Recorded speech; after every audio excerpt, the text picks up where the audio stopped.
Simon Jordan has been speaking about Celtic recently, and his words have caused a stir across the Celtic fan base. As always, we will go over what he has said in today's video, whilst of course going over all the latest Celtic news from the last 24 hours. But first, make sure you like this video and subscribe to the channel for more Celtic content. Against that backdrop, attention now turns to Rugby Park, where the officials for Sunday's match have been confirmed. Referee John Beaton, Assistant Referee 1, Jonathan Bell, Assistant Referee 2, Paul McAvenue, VAR, Matthew McDermid, Assistant VAR, Ross Hardy. The appointment of Beaton is unlikely to pass without comment, given his history in charge of high-profile Celtic fixtures. It's a reference that Brendan Rodgers has had an issue with in the past. With the atmosphere already charged both in the stands and within the club itself, every decision at Rugby Park is sure to be heavily scrutinised. Celtic's focus must quickly return to the football, but with pressure mounting from all angles, this weekend's game feels like it carries far more weight than just 3 Premiership points. Now for the main story, as Celtic's late-night statement on Saturday continues to generate criticism, with Simon Jordan the latest to take aim at the board's explanation of their financial strategy.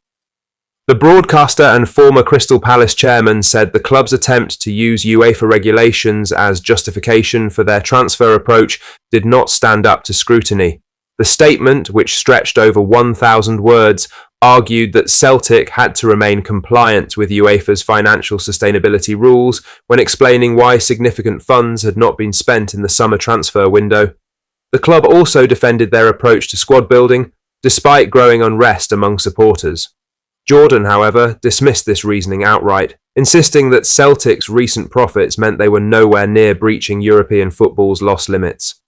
He highlighted the board's choice to reference UEFA's regulations as misleading and unnecessary. He said, "The challenges that I have with their statement is that they're making UEFA's governing rules part of the reasons why they can't do certain things.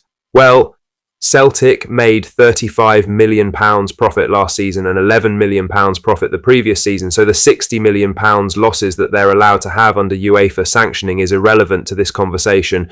So when they use the fact that they've got to run their football club sustainably, which I don't suggest that they shouldn't, and when they suggest that there are certain restrictions upon wages and transfer fees because of UEFA's governance, they're absolutely right.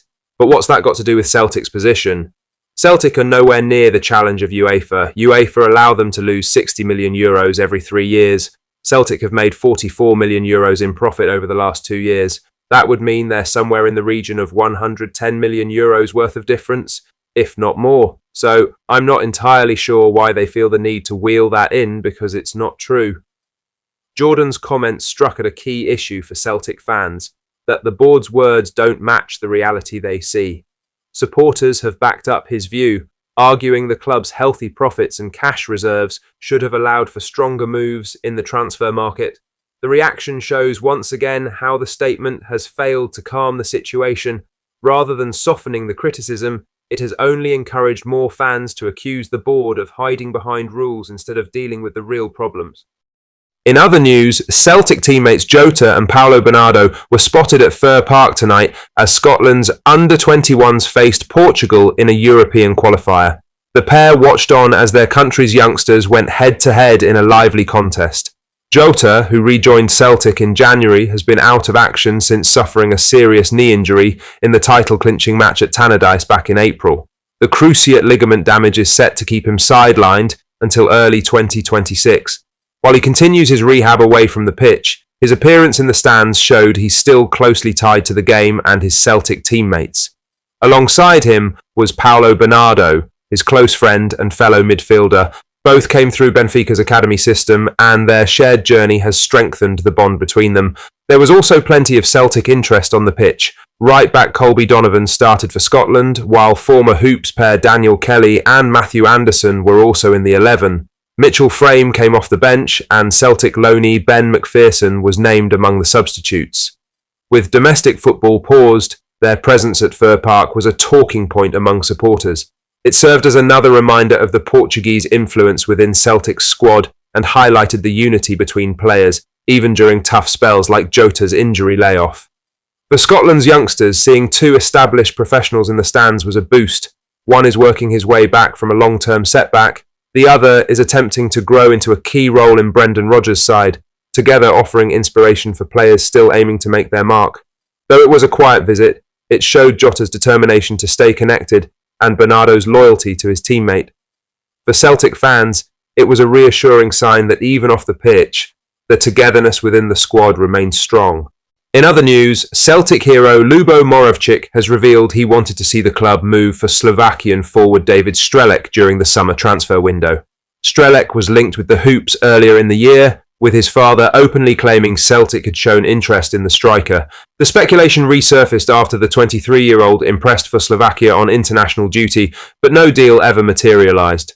Speaking to the Sunday Post, Moravcik admitted he thought Strelec would have been an excellent fit at Celtic Park. He said, "I wanted to see David in a Celtic jersey. I thought he would have been an excellent signing, and that was my honest opinion. He was brilliant for Slovakia last week and has the ability and mentality to do very well at a very high level. But it is not to be for David and Celtic, and we must move on." Despite his father's comments, Celtic's interest in Strelec was played down throughout the summer. Journalist Mark Hendry reported that while the noise was being driven by the players' camp, no conversations had been initiated by Celtic over a potential move. The latest noise comes from David Strelec's camp, more specifically from his dad, Hendry wrote on Celtzahir's Substack. Sources confirmed to Celtzahir earlier this week, and again the week before, that Celtic had not initiated conversations over the Slovakian striker. His father used Celtic's name to keep his son in the conversation for a move. We're only surprised he didn't say Celtic and Rangers, which is the classic lazy trick of generic transfer reporting. Celtic ultimately ended the window without bringing in a proven centre-forward, leaving many supporters frustrated after Kyogo's January exit and Adam Ida's return to the Championship. Instead, Kelechi Iheanacho arrived late on a free transfer, a move widely seen as a gamble given his patchy form in recent years. If Celtic had signed someone like Strelec, the narrative coming out of the window would be a lot different. However, instead, fans are unhappy and disgruntled, demanding answers from the club's leadership. Lastly, Ange Postecoglou is set to take several familiar names with him to Nottingham Forest, as he is confirmed as the club's new manager. The former Celtic boss signed a deal at the City Ground on Tuesday, 12 hours after Nuno was sacked. It sees him return to management just months after his departure from Tottenham Hotspur, and he will not be arriving alone. Postecoglou will be joined by Sergio Raimundo, Nick Montgomery, and Mile Jedinak, all of whom worked alongside him during his spell at Spurs, which culminated in a Europa League triumph. Montgomery is a well-known figure in Scottish football from his time in charge of Hibernian. He linked up with Postecoglou in London after leaving Easter Road, and now looks set to be part of his staff once again in the Premier League. His assistant Raimundo, who worked with him at Hibs, will also follow. Jedinak, the former Crystal Palace and Aston Villa midfielder, has been part of the coaching setup at Spurs and already had a taste of Postecoglou's methods in Scotland, having visited Lennoxtown during the Australians' time at Celtic to observe training sessions. He did try to take John Kennedy and Gavin Strachan to Spurs with him, but there have been no reports of contact this time around. What do you think of what we discussed in today's video? Let us know down in the comment section below. Make sure you've liked this video and subscribe to the channel for more Celtic content. Thank you, take care, goodbye.